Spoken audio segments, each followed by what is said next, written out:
Bonjour à tous, je vous demanderai de m'excuser si je regarde ma feuille. J'ai prévu beaucoup de notes à l'écrit dans le but d'essayer de produire des sous-titres de qualité à destination des personnes malentendantes et puis pour essayer de rien oublier. Je vous explique le contexte. J'ai une personne de mon entourage, un bon copain, qui, dans le cadre de son activité professionnelle, son employeur lui a payé une formation anti-incendie. Je ne sais pas comment ça s'appelle précisément, mais toujours est-il que ce copain, il a dû aller dans un centre de formation tenu par les pompiers il a reçu des informations, je sais plus si c'était sur un jour ou trois, dispensées par des pompiers. Et puis c'est des pompiers particuliers, parce qu'en fait, je connais d'autres pompiers, je leur ai demandé, t'as déjà fait ça? Je sais que tous les pompiers ne dispensent pas ce genre de formation. Et donc ce copain, il a pris des notes pendant la formation. Si son employeur lui paye cette formation, c'est par intérêt. Après, il devient responsable anti-incendie et il est censé savoir réagir.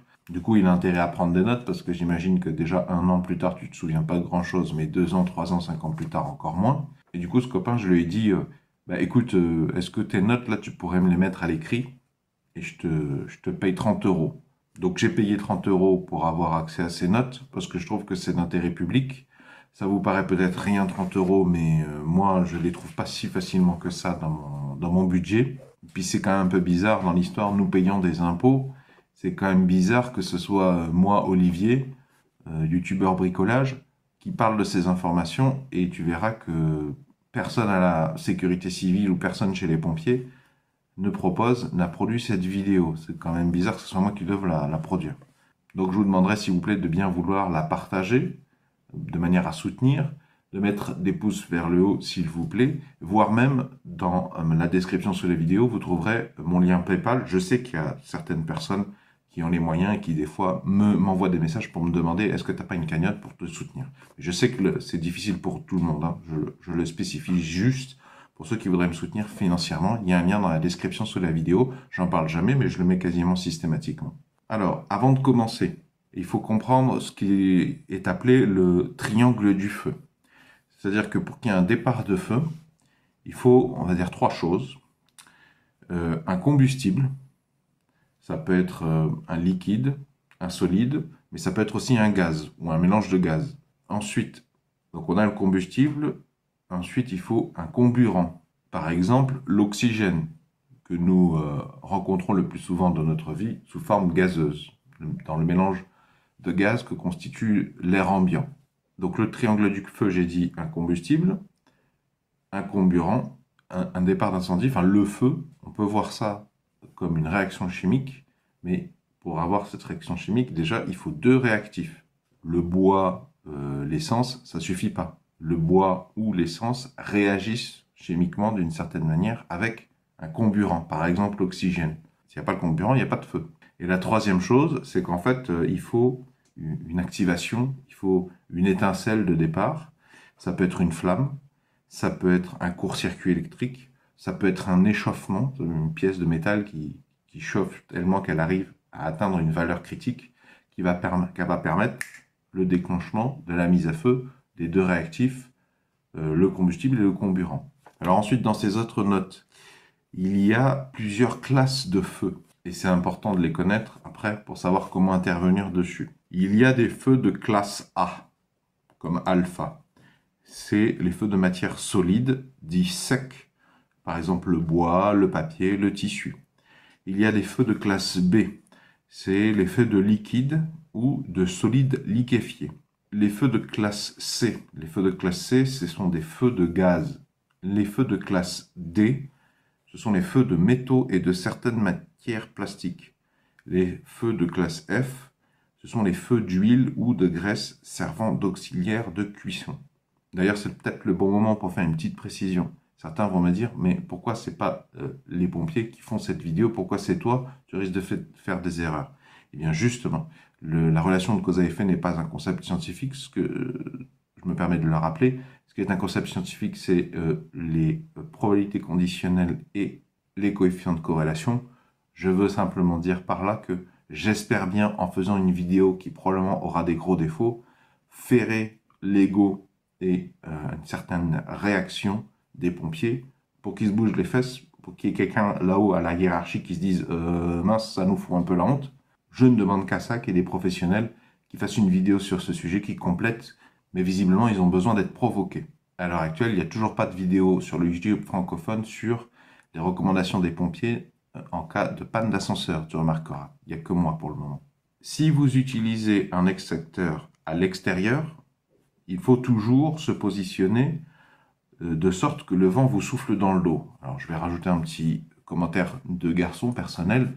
Oui, normalement, si vous êtes un garçon, vous avez appris à faire pipi en tenant compte du sens du vent. Bah, parce que sinon, accident. Donc, c'est exactement la même chose.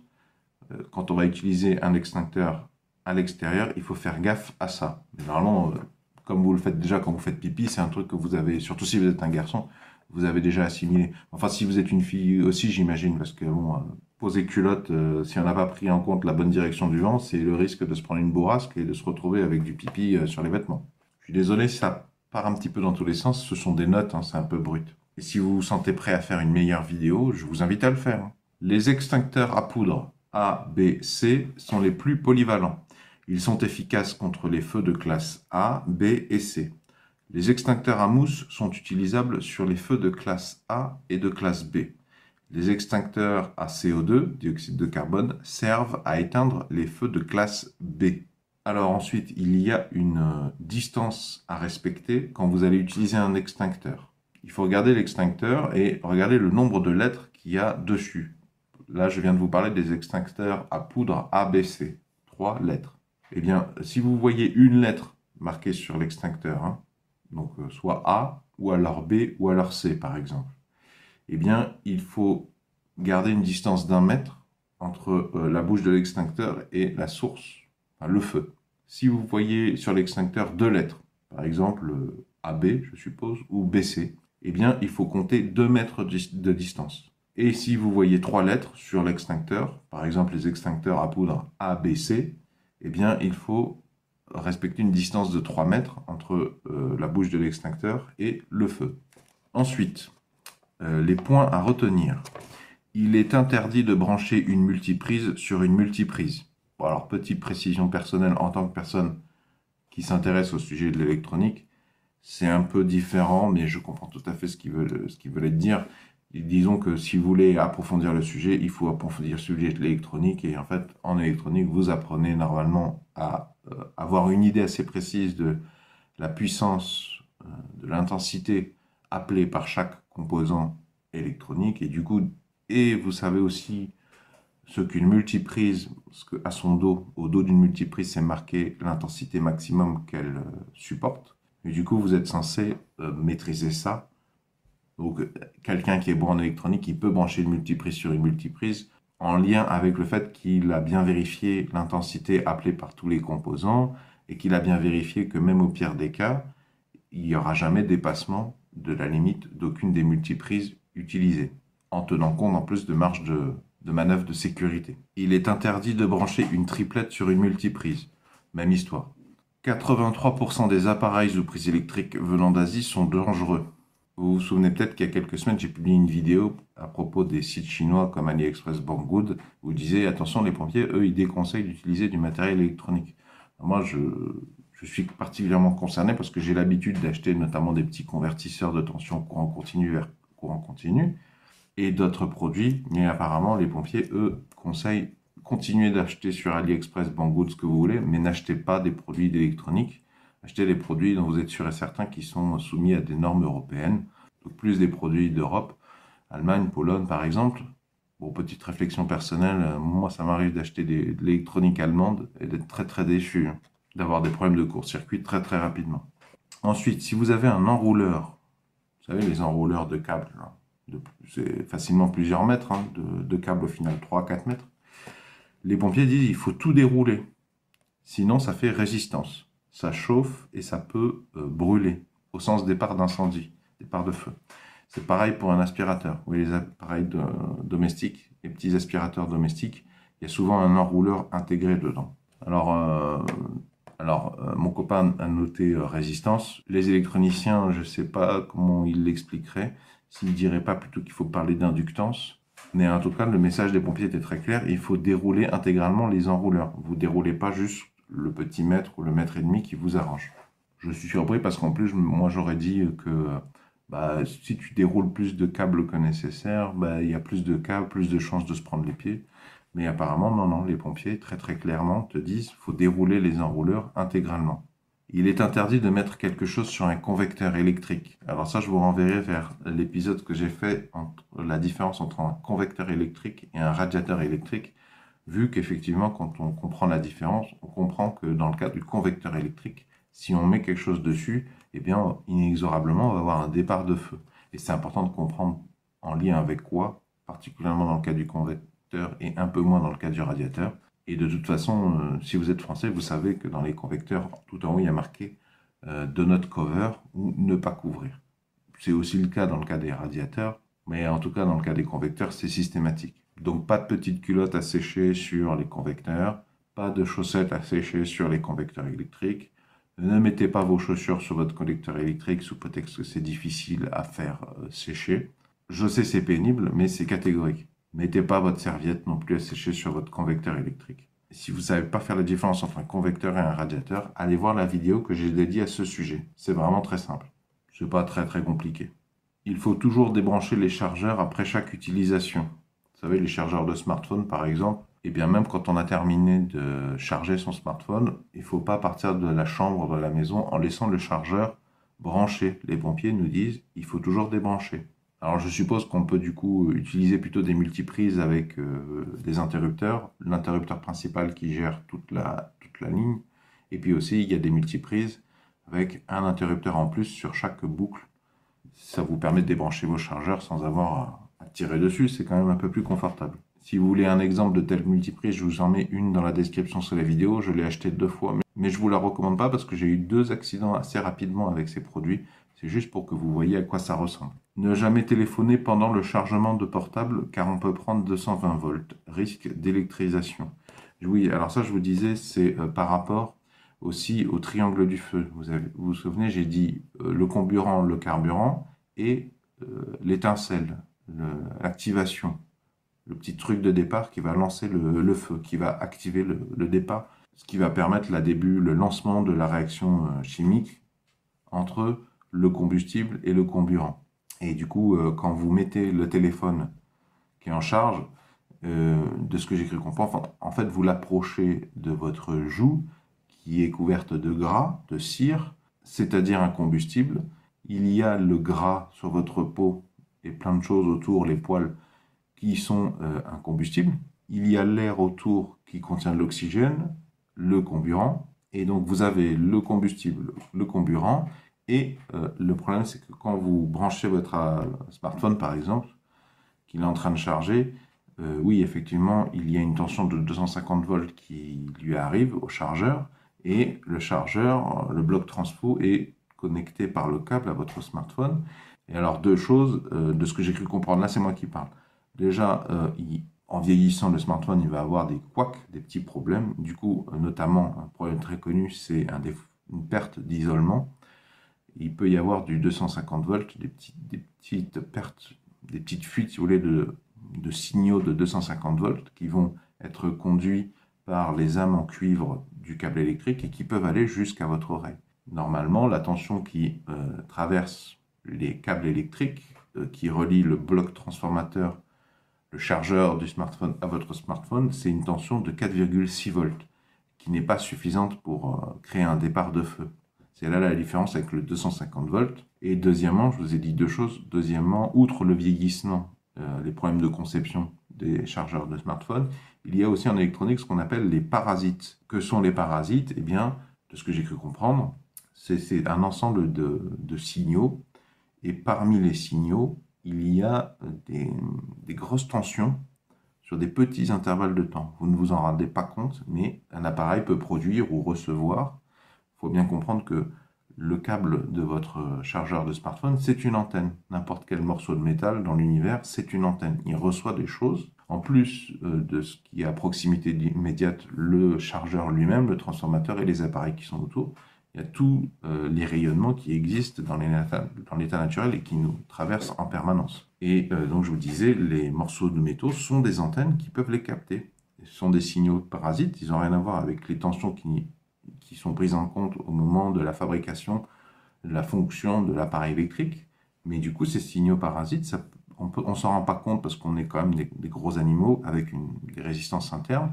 Mais dans le cas, je vous disais, d'une petite étincelle, ces signaux sont problématiques. Effectivement, on a le combustible, on a le comburant, et si jamais il y a un parasite qui arrive, un signal parasite de plusieurs centaines de volts, voire plus de 1000 volts, voire plusieurs milliers de volts, bah, ça peut créer un départ de feu. Et là, comme je vous le disais, nous sommes dans la zone du visage. Donc, ne jamais téléphoner pendant le chargement de votre smartphone ou du téléphone portable. Mon copain m'a dit en lien avec le risque d'électrisation, mais si j'ai bien compris, c'est risque d'électrisation et surtout de brûlure, de départ de feu. Ne jamais mettre de produits inflammables à côté des plaques de cuisine. Et ça, c'est un truc qui me concernait parce qu'effectivement, près de mes plaques de cuisson en vitrocéramique, j'avais des produits ménagers, des crèmes à récurer. Vous avez peut-être du déboucheur liquide à base de soude avec un logo, un X dessus. Allez vérifier, il ne faut pas les laisser à côté de ça. Je crois que c'est si jamais vos plaques à un moment donné elles dysfonctionnent, ou alors que vous les laissez chauffer trop longtemps, ou alors que bébé allume une plaque que vous n'avez pas vue, ou votre grand-mère allume une plaque que vous n'avez pas eu l'info et qu'à côté il y a un déboucheur liquide marqué inflammable, eh bien non seulement vous pouvez avoir un départ de feu, mais en plus aggravé par ce produit inflammable juste à côté. Alors concernant l'ascenseur, si le bouton pour appeler l'ascenseur il est en métal, il ne faut pas appeler l'ascenseur si vous avez mis de la crème pour les mains, de la crème hydratante, notamment sur les mains, là on parle. Il ne faut pas appeler l'ascenseur, notamment si vous venez de vous mettre du gel hydroalcoolique ou de l'eau de Cologne, sinon risque de départ de feu en lien avec les étincelles. L'eau de Cologne, c'est quand on s'en met, c'est avec les mains. Donc, on se retrouve avec de l'alcool sur les mains, l'alcool qui est un combustible. Moi, j'y pensais pas, mais effectivement, quand vous allez toucher l'ascenseur, je pense que même si c'est pas en métal, s'il y a de l'électricité statique ou s'il y a un défaut d'isolement, que vous avez mis de la crème hydratante ça contient du gras, des cires, c'est-à-dire un combustible. Ben, si vous touchez, vous avez les trois conditions réunies. Vous avez la petite étincelle, la petite décharge électrique, vous avez le combustible, le gras ou l'alcool, du gel hydroalcoolique ou de l'eau de Cologne, et vous avez aussi le comburant, l'oxygène qui est présent, départ de feu. Et là, dans ce cas-là, c'est brûlure des mains. Et j'imagine que ça peut facilement se propager au reste du corps, notamment avec les vêtements en polaire, par exemple, les vêtements en matériaux synthétiques.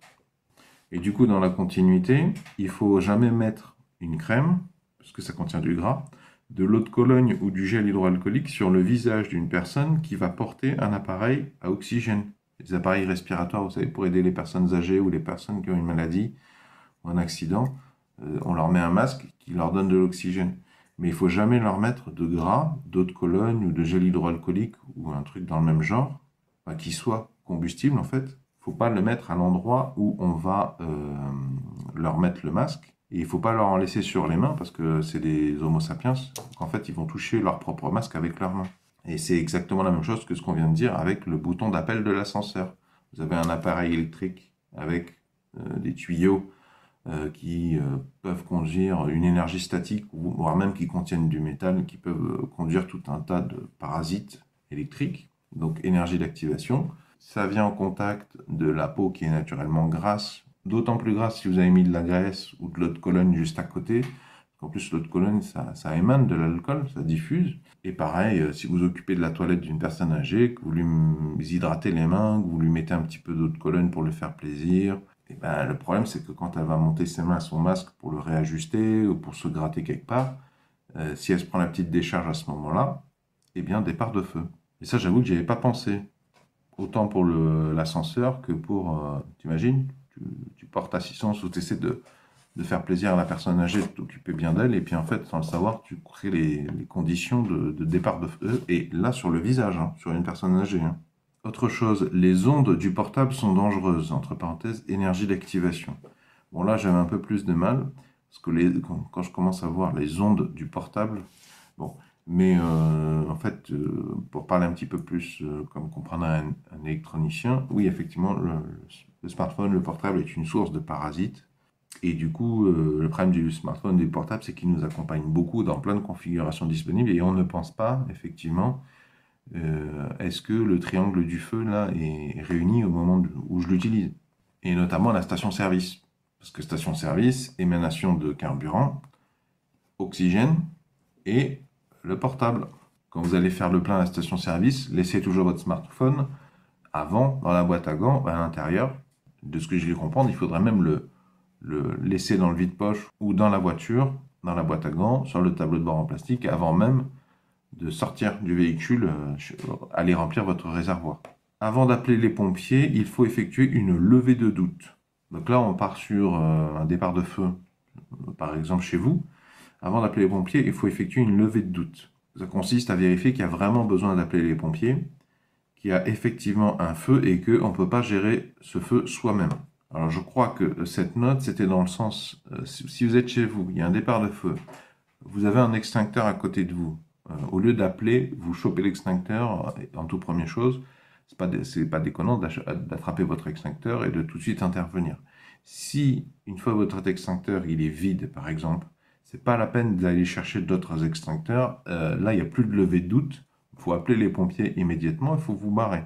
C'est pas la peine d'essayer avec un autre extincteur. Vous appelez d'abord les pompiers. Après, je suppose qu'une fois qu'ils sont prévenus, ben, ils vous diront quoi faire. De toute façon, éventuellement, vous pourrez utiliser un autre extincteur si vous en avez sous la main. Donc, il faut effectuer une levée de doute que c'est effectivement nécessaire d'appeler les pompiers. Mais il ne faut pas non plus s'entêter parce que là, du coup, les choses pourraient s'aggraver et les pompiers retarder parce que vous avez tardé avant de les prévenir. En cas de fuite de gaz, sortez de l'appartement et utilisez votre portable dehors car les ondes de votre téléphone peuvent provoquer une explosion. Bon, j'ai un peu du problème avec les ondes de votre téléphone. Moi, je pense que c'est plutôt les signaux, les parasites, quoi. Mais peut-être que pour expliquer en centre de formation, peut-être que les pompiers, qui eux-mêmes ne comprennent pas tout à l'électronique, je suppose, ils utilisent le mot onde pour que ça soit compris et retenu par tout le monde. Mais j'imagine que c'est plus un problème de signaux électriques, en fait. Et c'est vrai que si tu dis parasite ou filtre IEM aux gens, ben, ils ne comprennent pas, alors que c'est quand même assez simple, c'est la même chose. Mais c'est vrai que si tu dois commencer à expliquer le principe des condensateurs dans une formation anti-incendie, ça devient rapidement très compliqué. Mais du coup, oui, s'il y a une fuite de gaz, chez vous, ben, il y a le triangle du feu. Donc c'est pas le moment de sortir votre smartphone pour passer des coups de fil. Vu que vous allez apporter vous-même l'étincelle ou l'énergie d'activation, la petite pichenette du début qui va permettre le début de la réaction entre le combustible et le comburant. Si l'huile prend feu, donc là je pense qu'on parle d'une friteuse. Si l'huile de cuisson prend feu, utilisez un couvercle ou un linge humide. Attention, ne mettez pas d'eau sur la friture. Bon, ça, je pense que vous connaissez qu'il ne faut pas jeter d'eau sur une friture en feu. C'est vu que en fait, quand vous allez jeter de l'eau sur de l'huile de friture très chaude, elle va se vaporiser instantanément et du coup, elle va servir de support au feu, à la friteuse qui est déjà en feu. Vous allez créer un nuage de feu, quoi. Et d'ailleurs, petite réflexion personnelle, quand j'avais acheté ma friteuse, j'avais aussi acheté un couvre-friteuse que je laisse à côté de la friteuse. Comme ça, si jamais il y a un problème, et ben, hop, c'est juste à côté, j'ai juste à balancer dessus. Je vous mettrai les références de ma couvre-friteuse dans la description sous la vidéo. Le feu peut se propager par le vent ou la chaleur. J'imagine que ça, c'est une remarque générale. Il faut se méfier parce que le feu peut se propager, se déplacer par le vent ou la chaleur. Autre chose, la fumée d'un feu est toxique et inflammable. Non seulement il ne faut pas respirer la fumée, il faut essayer de s'en prémunir, mais en plus, il faut bien comprendre que la fumée, à son tour, est inflammable. Autre chose, la fumée brûle. C'est pas parce que la fumée, c'est pas du feu, sensu stricto, qu'il faut se dire « Oh, ça va pas me brûler ». De ce que j'ai pu comprendre, le jour où vous êtes face à un incendie et que vous voyez les pompiers travailler, le problème, c'est que la fumée, ça brûle également. Ça peut causer des brûlures ou d'autres départs de feu, je suppose. Toujours fermer les portes avant de sortir de votre appartement pour retenir au maximum la fumée en cas d'incendie. Si vous supposez que dans une chambre il y a du feu, touchez d'abord la poignée de la porte. Imaginez que dans votre logement ou sur votre lieu de travail, qu'importe, là où vous vous trouvez, vous suspectez un départ d'incendie ou vous avez connaissance d'un départ d'incendie. Et peut-être que vous suspectez que derrière cette porte et les portes qui sont encore derrière, il y a des gens qui auraient peut-être besoin d'aide avant de vous enfuir. Je vous rappelle que même s'il y a un incendie, vous avez un devoir quand même de faire certaines choses, un devoir notamment de porter assistance, de vérifier certaines choses avant de partir, avant de vous enfuir, même s'il y a le feu. Et donc les pompiers expliquaient dans cette formation qu'en fait, avant d'ouvrir une porte, déjà il faut toucher la poignée. Il faut y aller délicatement. Pour savoir si ça vaut la peine d'ouvrir cette porte, vous devez toucher la poignée. Si vous pouvez la tenir, ça veut dire qu'elle n'est pas suffisamment brûlante, elle n'est pas suffisamment chaude pour que votre main refuse de la toucher davantage. Si vous n'avez pas le réflexe inné de retirer votre main parce que c'est trop chaud, alors là, ça vaut éventuellement la peine de passer à la deuxième étape, qui est l'ouverture de la porte pour aller contrôler, porter assistance, vérifier. Mais attention, on n'ouvre pas une porte quand il y a un incendie comme on l'ouvre d'habitude. Donc je vous rappelle, on a vérifié qu'on pouvait ouvrir la porte avant d'ouvrir la porte. Maintenant, partons du principe que, avec l'astuce, je sais que je peux ouvrir, il n'est pas trop tard, je peux ouvrir la porte. Mais alors, jamais on ouvre une porte quand on suspecte un incendie pour X ou Y raison, notamment de la fumée ou des bruits ou une autre information. On n'ouvre pas la porte comme d'habitude. On n'ouvre pas la porte comme ça. Pour quel motif? Eh bien, quand vous faites ça, vous vous en rendez pas compte, mais vous provoquez un déplacement d'air. Or, un incendie, qu'est-ce que c'est? C'est une réaction, j'ai envie de dire chimique, entre un combustible et un comburant. C'est-à-dire que derrière, là, on suspecte un feu, on suspecte qu'il y a cette réaction qui est en cours, qui a déjà été lancée, on ne sait pas depuis combien de secondes, combien de minutes, mais vous, quand vous allez faire ça, en fait, déjà, premièrement, si ça se trouve, la pression qui est dans cette chambre, c'est pas la même que la pression qui est celle qui est là, et donc il va y avoir un mécanisme d'équilibrage des pressions par un déplacement d'un volume d'air brusque. Or, je vous rappelle que là, il y a un feu, a priori. Et je vous rappelle que même s'il n'y a pas de feu, qu'il n'y a que des fumées, en fait, un truc que les pompiers expliquent, c'est que la fumée, c'est aussi dangereux que les flammes, en fait. La fumée, ça brûle. Parfois même, c'est encore plus chaud, la fumée, que les flammes. C'est-à-dire que les fumées, si elles arrivent sur votre visage, elles vous brûlent tout pareil. Elles vous brûlent tout pareil que le feu, voire pire. Mais en plus de ça, elles sont toxiques, les fumées. Les fumées sont extrêmement chaudes, brûlantes, toxiques et plein d'autres choses merveilleuses. Donc je disais, non seulement il va y avoir physiquement une volonté d'équilibrer la pression, c'est-à-dire que si la pression était un peu plus forte là et un peu plus faible ici de votre côté, et bien justement, pour équilibrer physiquement l'air, enfin le mélange fumée, flamme, air va brusquement rentrer de votre côté, vous arrivez en plein dans la fif, mais en plus de ça, quand vous faites ça, vous déplacez un volume d'air, et je viens de le dire, l'air et les gaz qui contiennent, notamment l'oxygène, ça fait partie des réactifs de la réaction chimique qui est en cours. Et puis en plus de ça, donc, imaginons que si la pièce, là, dans les 10 premiers pourcents, 20 premiers pourcents, il y a des fumées extrêmement chaudes, brûlantes, ben, vous arrivez dans la fif, hein, à hauteur de votre tête. Donc en formation anti-incendie, les pompiers t'expliquent qu'il faut que tu regardes dans quel sens s'ouvre ta porte, et moi j'ai envie de dire plus simple, où est le couvert. Ça, c'est la partie amovible. Ça, c'est la partie où tu t'exposes. Ça, c'est le couvert. Pour ceux qui ont joué à Warhammer 40 000, ou pour ceux qui sont intéressés par la stratégie militaire, le couvert, il est là. C'est-à-dire qu'il faut partir du principe que quand je vais ouvrir la partie amovible, là, je vais avoir un jet de flamme, une arrivée d'air ultra chaud, voire des fumées. Par contre, l'air, il ne va pas arriver là. Donc, il faut que je me mette à couvert de ce côté. Le temps de relâcher la pression, le temps que les choses se calment. Et en plus, vous êtes censé vous accroupir, voire marcher à quatre pattes, voire, je me souviens au collège, les pompiers nous avaient dit, quand il commence à avoir de la fumée, vous prenez un chiffon, vous l'humectez, vous le mettez autour de votre bouche. Donc non seulement, avant d'ouvrir, il va falloir se mettre à couvert, mais il faut y arriver accroupi. Parce qu'en haut, vous avez les fumées, et puis l'air chaud remonte, donc en fait, la moitié haute de la porte, quand vous allez l'ouvrir, c'est de là que va jaillir le plus dangereux. Donc je ne suis pas pompier, je ne sais pas ce qu'ils en pensent, mais j'imagine que soit il faut que je déplace les meubles pour avoir bien la place de me planquer.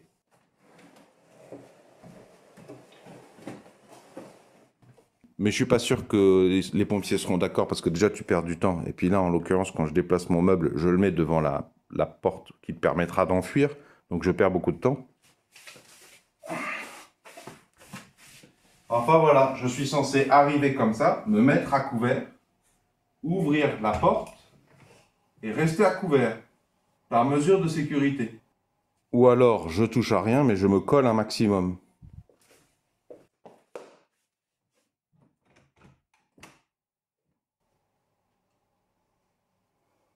Alors je suppose que comme ici j'ai pas beaucoup d'espace et que là, mais que là j'en ai, dans ce cas il y aurait une alternative peut-être encore meilleure.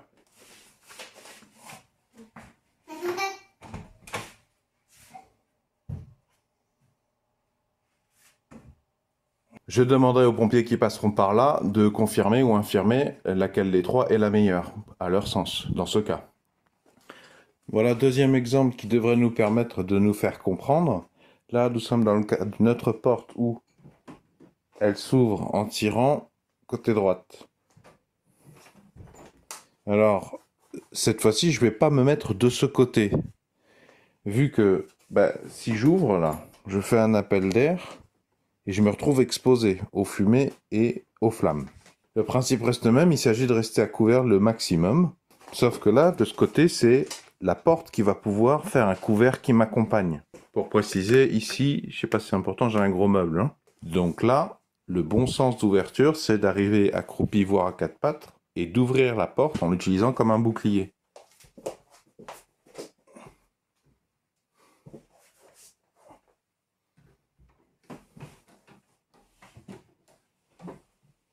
Je suis à l'abri, entre guillemets, pendant que ça décompresse.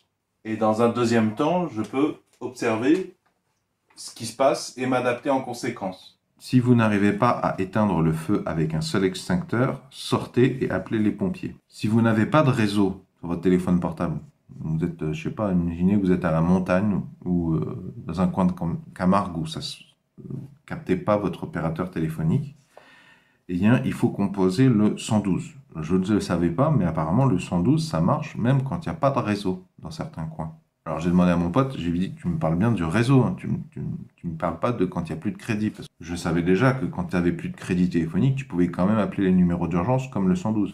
Mais il m'a dit, non, non, tu verras, même quand ton smartphone ne capte pas de réseau téléphonique commercial, tu peux quand même appeler le 112, il y a des fois, ça passe.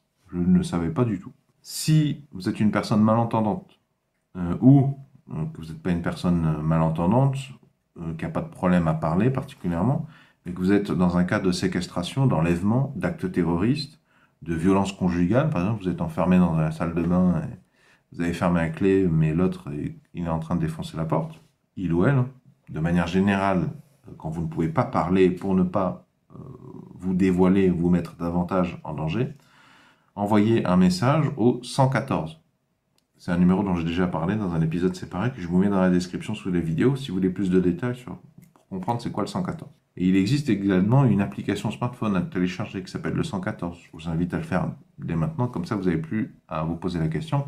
Je vous invite à la faire installer par vos parents, vos grands-parents, vos frères et vos sœurs et vos enfants. Évidemment que c'est gratuit.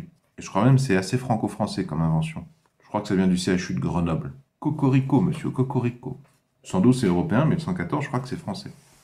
Je te propose un truc, c'est complètement gratuit.